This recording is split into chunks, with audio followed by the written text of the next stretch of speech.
coisas podem se resolver num tempo razoável, seja pelo acordo, seja pela decisão. O acordo ele é sempre melhor, não é para todos.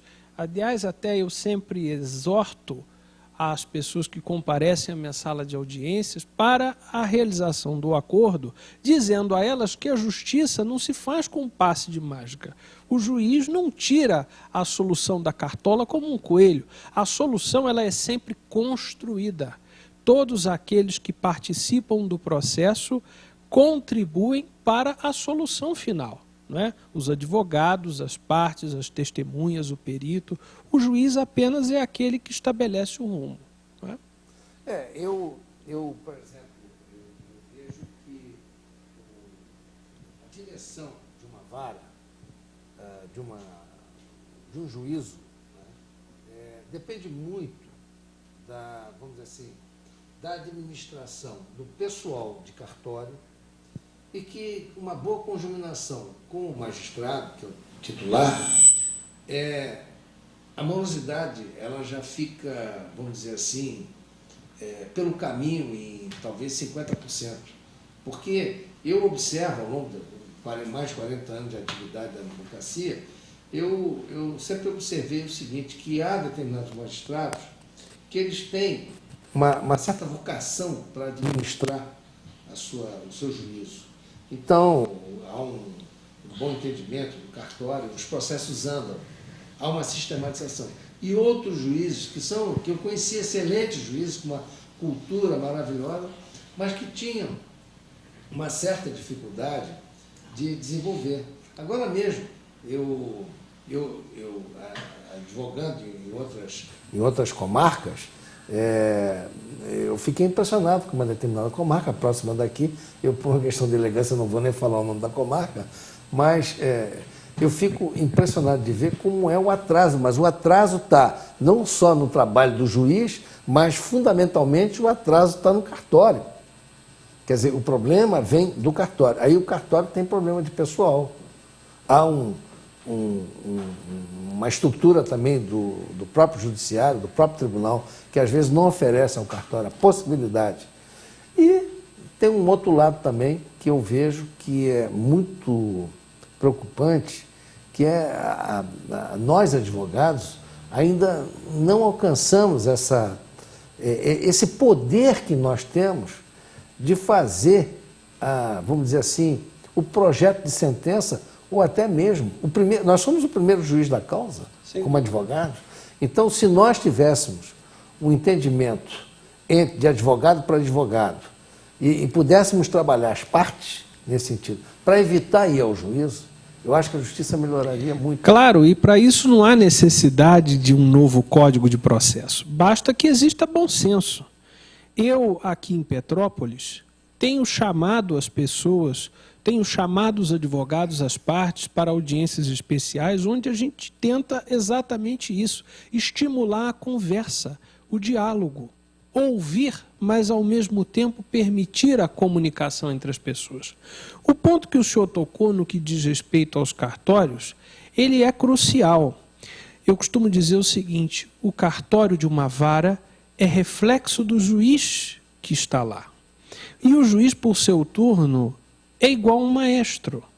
Se o juiz rege com suavidade, as coisas acontecem razoavelmente bem. Agora, se o juiz impõe um ritmo, eu diria, frenético, as pessoas se perdem.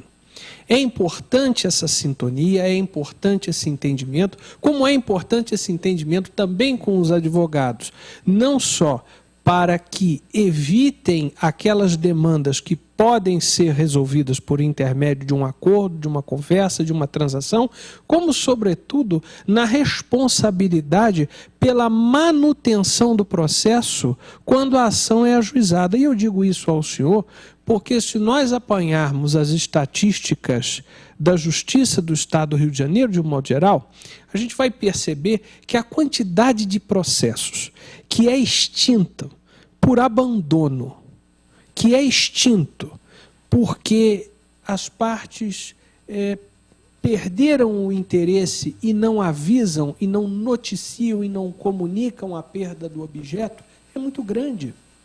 O número de processos extintos sem exame de mérito é muito grande. E eu digo ao senhor que, para o juiz, a extinção de um processo sem o exame do mérito é extremamente frustrante.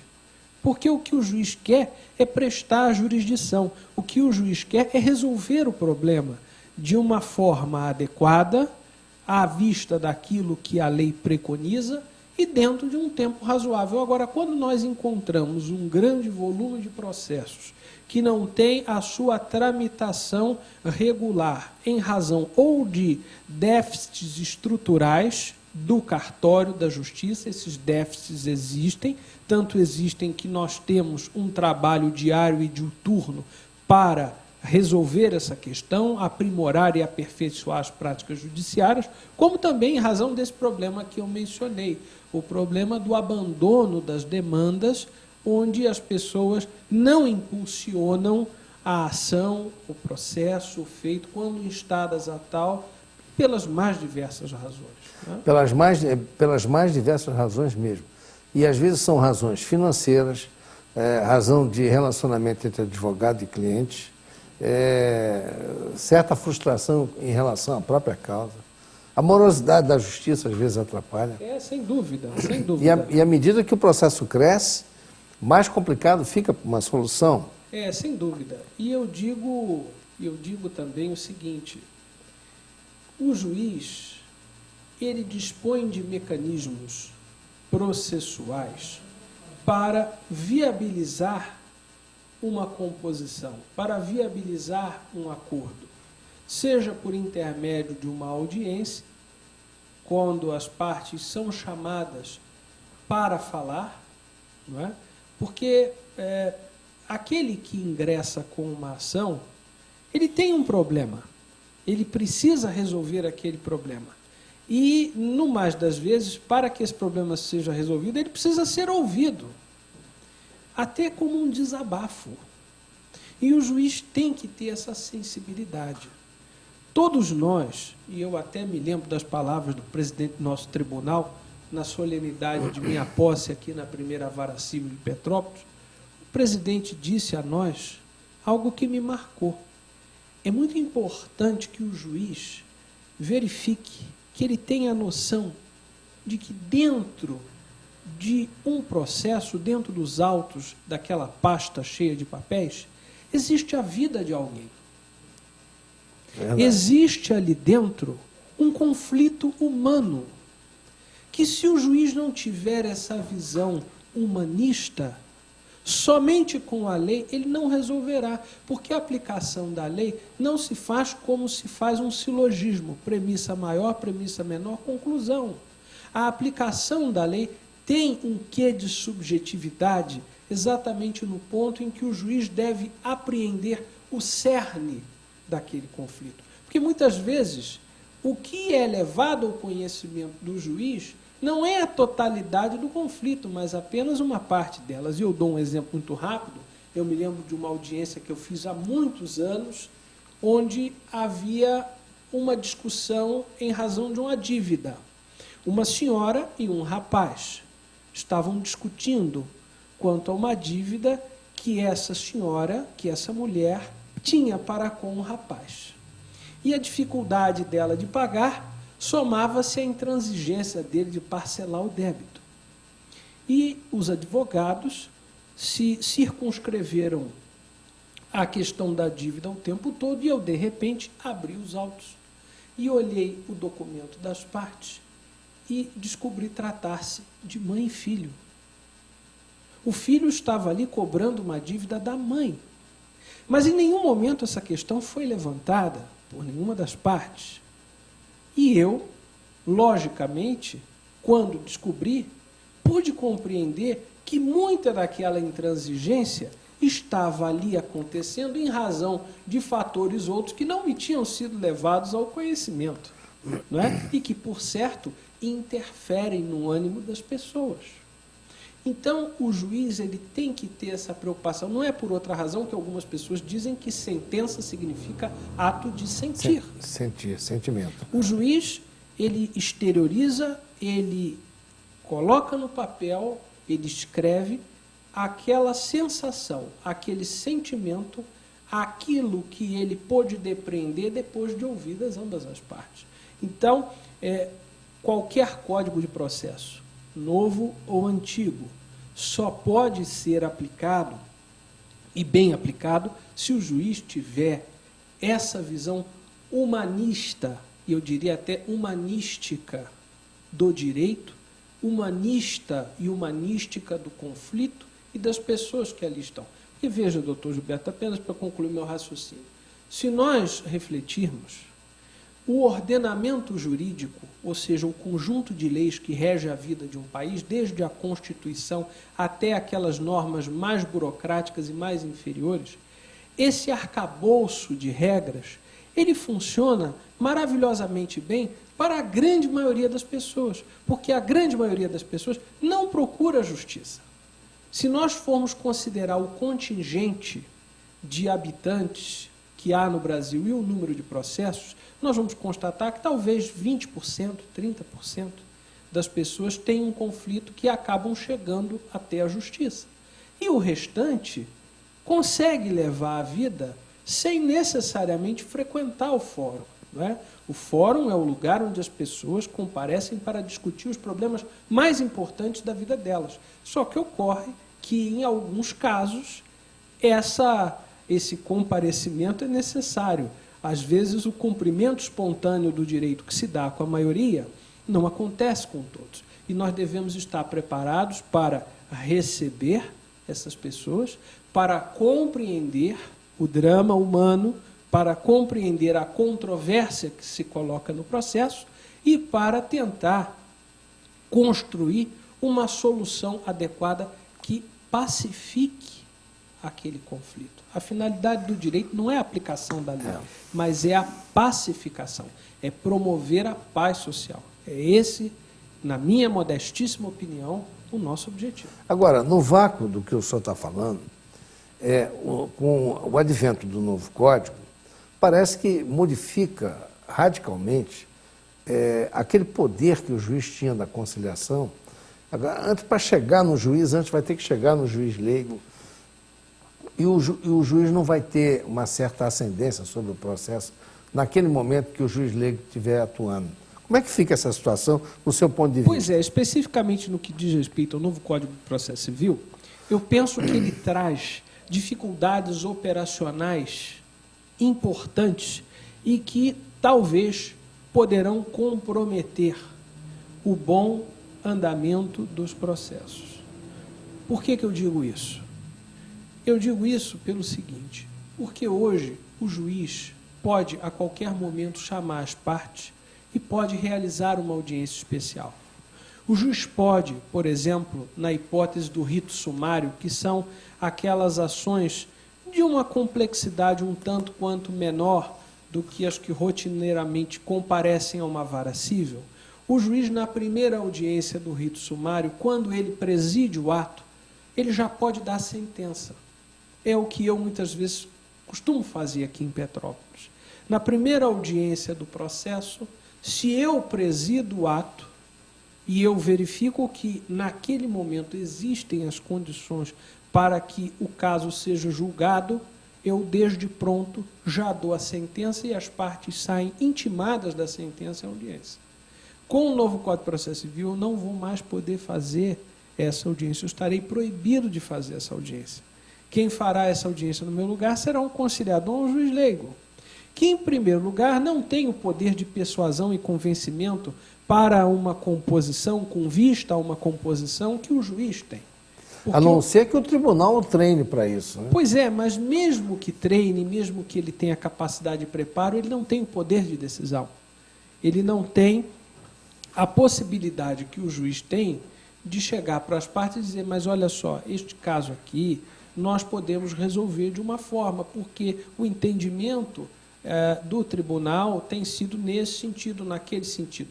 O juiz fala com a autoridade de quem julga. O conciliador não tem essa autoridade. E o conciliador, vai ser visto, talvez, e esse é o meu medo, como uma etapa burocrática. E a experiência mostra, doutor Lá no Gilberto, juizado. sim, a experiência mostra que as próprias empresas que frequentam diariamente o foro, enquanto reclamadas, as concessionárias de serviço público, as concessionárias de energia elétrica, todas elas, quando sabem, os escritórios de advocacia que as representam, quando eles sabem que a audiência será presidida por um conciliador, ou mesmo até por um juiz leigo, a chance de se fazer um acordo é menor, porque ele, nesses casos, muitas vezes não leva proposta. Agora, quando sabe que é um juiz togado que estará presidindo a audiência e que tem o poder de decidir ali naquela hora, caso não seja feito o acordo, a história é outra. A minha modesta experiência, volto a dizer, me mostrou isso. E eu temo que esse comportamento de atrasar a possibilidade do acordo em razão da ausência de um juiz togado presidindo o ato, e mais, da proibição de o juiz presidir, quer dizer, todos saberão que o juiz não estará presente, não é? Isso, por certo, e o futuro vai dizer se eu tenho razão ou não, espero que não, espero sinceramente que esteja equivocado, mas o futuro vai dizer se isso vai acontecer ou não, e eu acho que vai. Eu acredito que, se forem advogados com experiência, e isso parece que vai ter um concurso, né, para juiz leigo, né? Ou já tem, já, né? já. O grande problema, doutor Gilberto, é o seguinte: os advogados que representam as pessoas jurídicas que são demandadas no foro, o senhor sabe disso, são todos advogados contratados. São pessoas que, no mais das vezes, não têm autonomia alguma para transigir, a não ser aquela que previamente foi enviada por um e-mail, ou por uma pasta, ou por uma correspondência, ou o que seja. E são pessoas que não estão absolutamente inteiradas do processo porque ganham por audiência. Não, eu sei, mas o que eu estou falando é outra coisa. Eu estou falando que, se o tribunal selecionar esses juízes leigos, quer dizer, advogados experientes, que já, num determinado momento da sua vida, bom, eu agora já estou um pouco cansado da advocacia, então vou prestar um serviço para a justiça. E vou ser um mediador. Então ele vai trazer essa bagagem da experiência dele para sentar ali uma certa autoridade de experiência, que pode até dar certo. Mas o que eu tenho sentido, eu vou lhe colocar uma experiência que nós tivemos aqui em Petrópolis, há muitos anos atrás, porque antes do juizado especial civil, nós tivemos o juizado de pequenas causas. Esse juizado funcionava maravilhosamente bem. E eu posso até lhe dizer porque eu funcionei naquela época como conciliador. E eu tinha uma média de 5 acordos. Eu fazia audiência 2 vezes por semana. Eu fazia uma média de 5 acordos a 7 acordos por semana dos processos que eu recebia, que eram 10, 12. Quer dizer, eu tinha uma média de 50%. O meu colega do lado também tinha essa média, porque nós éramos experientes.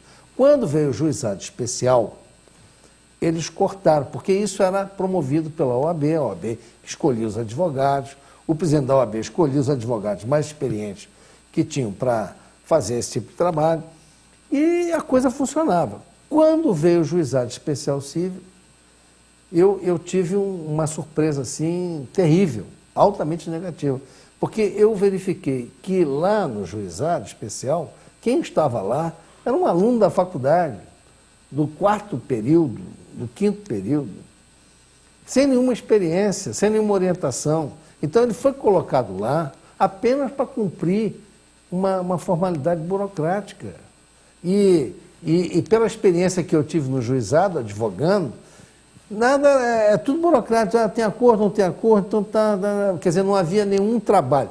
Eventualmente, depois apareceram alguns, vamos dizer assim, juízes leigos, ou eu não sei qual é a expressão que se usou, mas que se usava, porque eu não sei se eles eram concursados, mas eles estavam lá prestando serviço. Alguns experiências aí até já melhorou. porque aí já se conversava. Olha, isso aqui já tem esse entendimento, já tem aquele. Doutor Gilberto, eu não tenho dúvidas de que o preparo do conciliador, do mediador ou do juiz leigo é fundamental para a realização do acordo. Mas a questão que eu coloquei é outra.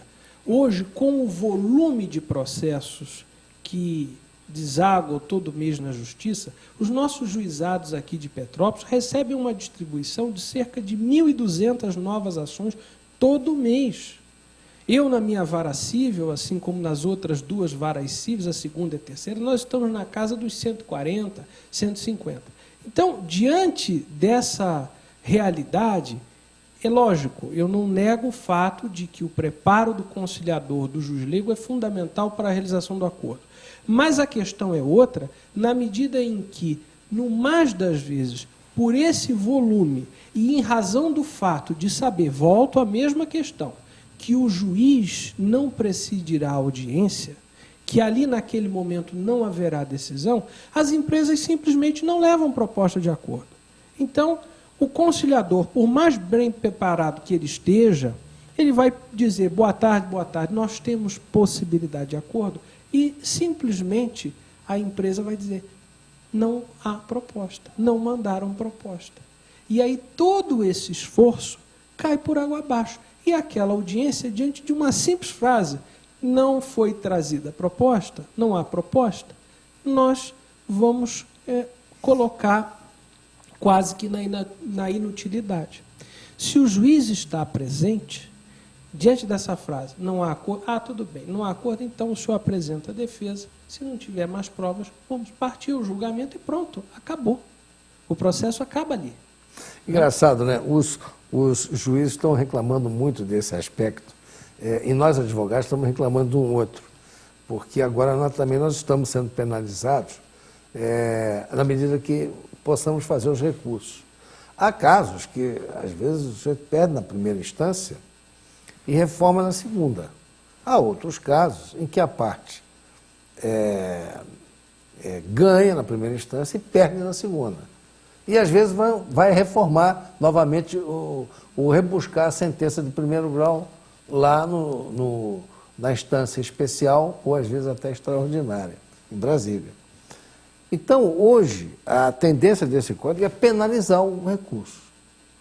Nós queremos uma justiça rápida, sem recurso. Deu a sentença, o espírito do código me parece que seja esse. O espírito do código é esse. O juiz deu a sentença, tá. Então vai recorrer, aí já aumenta a sucumbência. Se ele perder na segunda instância, aumenta. Se ele for lá para Brasília, já vai aumentar mais ainda. Quer dizer, então isso já vai demover o espírito da parte que está lá buscando, na esperança, às vezes acenando com a esperança de uma instância superior, ele reformar aquela sentença. Ou então ele que ganhou a sentença aqui e perdeu na segunda instância, ele vai ser pego de surpresa, aquela sentença que lhe beneficiava, de repente, aqui num castelo de areia, caiu e ele perdeu. E aí o advogado, como é que vai administrar isso com o cliente? Pois é, doutor Gilberto, isso é um drama. É um drama que é próprio do processo e que decorre do risco do julgamento. Eu tenho uma convicção pessoal no sentido de que o nosso futuro está na súmula vinculante. O livre convencimento motivado do juiz de primeiro grau, ele é um princípio do qual nós não podemos nos afastar. Mas é um princípio, penso eu, que deve ser aplicado aos casos que já não foram levados ao conhecimento das instâncias superiores, aos casos novos. Porque aquelas ações repetitivas, onde já há um entendimento firmado, já há um julgamento feito num ou no outro sentido, esse entendimento das cortes superiores, eles deveriam vincular por completo o julgamento nas instâncias inferiores, porque, do contrário, imagine o senhor o seguinte, eu sei que o tribunal julga um determinado caso de uma dada maneira, e o meu pensamento, a minha convicção pessoal, enquanto magistrado, é no sentido oposto. Eu vou julgar conforme o meu livre convencimento, ou seja, eu vou julgar conforme o entendimento que é diverso daquele que prevalece no tribunal. A parte vai recorrer, o que vai acontecer? A minha decisão no tribunal será modificada. E haverá uma inversão. O que perdeu ganha e o que ganhou perderá. Nesse caso, o juiz será um vendedor de ilusões. O juiz venderá uma ilusão para a parte. Então, nós não podemos abrir mão, em nome da segurança jurídica, da vinculação das decisões superiores no que diz respeito às ações repetitivas, sobretudo aquelas questões de direito, única e exclusivamente de direito, que os tribunais superiores já se debruçaram sobre elas e firmaram o entendimento. Porque o juiz, ele deve ser livre para julgar as ações novas, porque não tenha dúvida, a vida ela é muito mais rica do que o direito. Existem fatos que o direito regula, existem outros que são regulados por lei. Parece um trocadilho de palavras, mas isso tem um reflexo prático muito grande. A vida, o dinamismo das relações sociais está sempre à frente da normatização. Então, a criatividade do juiz ao construir soluções para casos inéditos, quando essa criatividade é reconhecida pelas cortes superiores, que adotam aquele entendimento, firmam aquele entendimento e criam a jurisprudência num dado sentido, essa jurisprudência é como que, se me permite uma imagem, que eu vou fazer aqui agora, é como se fosse uma picada que é aberta no meio do mato, uma trilha. E essa trilha, à medida em que for sendo repisada, ela será sedimentada, e aí depois vem o legislador, quando aquele caminho já está feito, é como se fosse alguém que pavimentasse, colocasse asfalto, que construísse ali uma estrada aberta pela justiça, pela construção de primeiro grau de um problema que um dia foi inédito e cuja solução se sedimentou. Eu vou dar um exemplo simples do que nós estamos conversando, a questão relativa à união estável. Não é? O nosso país, ele sofreu uma evolução extraordinária desde o Estatuto da Mulher Casada, desde a lei do desquite e depois do divórcio, até a da união estável. Por quê? Porque antigamente só se pensava no modelo social de família a partir do casamento que a lei regulava na causa, nas consequências e nos efeitos. E a realidade social foi mais rica e nos mostrou que, além do casamento, havia uma união entre duas pessoas, e veja que interessante, de sexos opostos, e hoje já pessoas do mesmo sexo, não é? Evoluindo as práticas sociais, ou evoluindo conforme mas foi eu concordo que seja uma evolução. Em cima disso... E levou anos, décadas para chegar lá, bem sedimentado. Foi uma mudança. É aquilo que eu falei aqui no início. Né? Exato, uma mudança que, em primeiro lugar, desagou na justiça. Mas espera lá, um homem vivia com outro homem como se cônjuges fossem, se é que assim eu posso usar a expressão. Havia questões sucessórias, patrimoniais, previdenciárias, questões alimentares que eu digo no que diz respeito ao próprio sustento. Então, o direito não pode, o juiz não pode virar-se de costas para as pessoas e dizer, olha, já que esse problema que vocês estão me trazendo, a lei não prevê, eu não vou tratar disso e vocês se virem. Não é assim. Essa força criativa da justiça na aplicação do direito, seja pela lei, seja na falta da lei, pelas formas de integração, analogia, costumes, princípios gerais e tal, isso é que faz com que nós tenhamos a beleza do nosso trabalho ao construir ideias. Né? Muito bem. Doutor, eu gostaria, então, de que o senhor, para concluir, porque nós já estamos em cima da hora, eu já recebi aqui notícias de que eu devo encerrar, eu gostaria de que o senhor colocasse rapidamente para nós.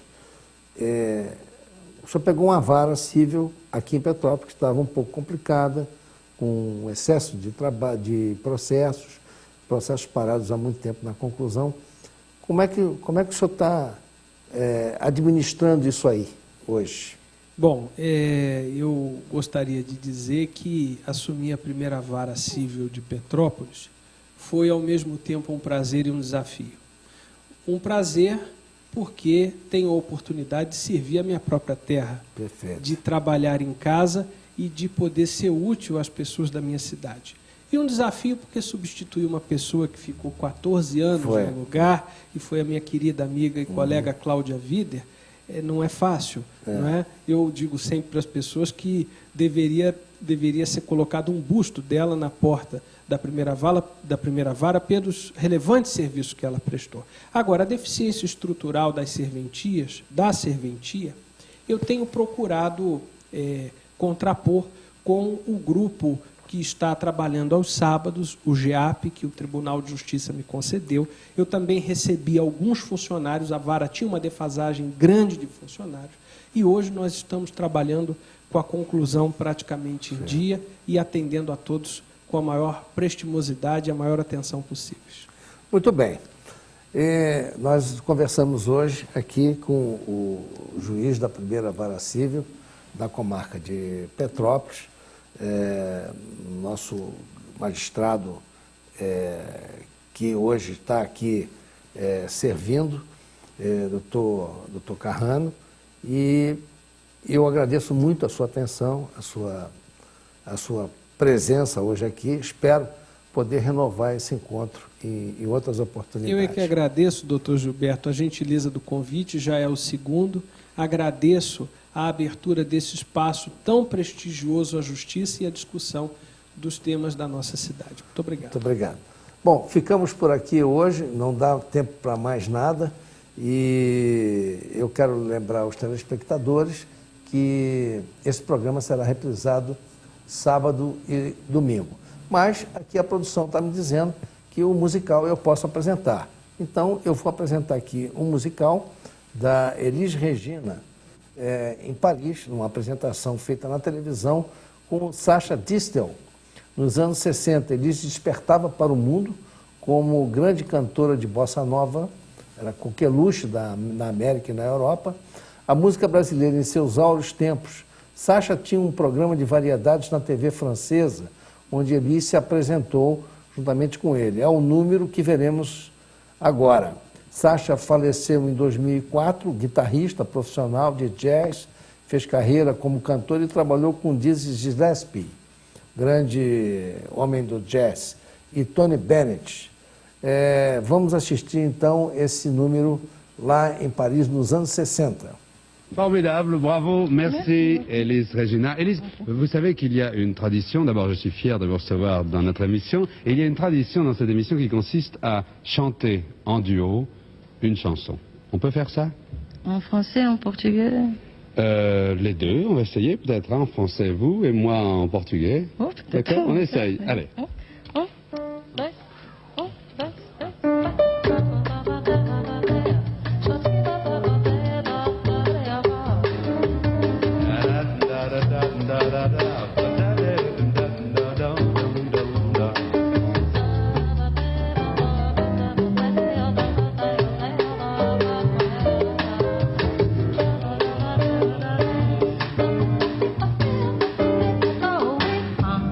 Eis aqui este sambinha velho de uma nota só. Outras notas vão entrar, mas já passou de uma só. Essa outra é consequência do que acabo de dizer. Começou a consequência inevitável de você.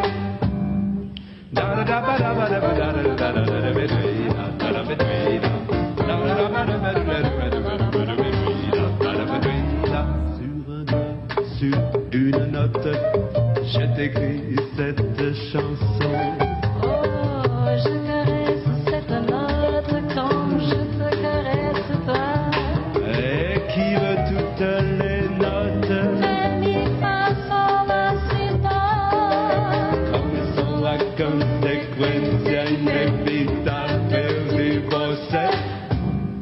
Só danço samba, vai, vai, vai, vai, vai.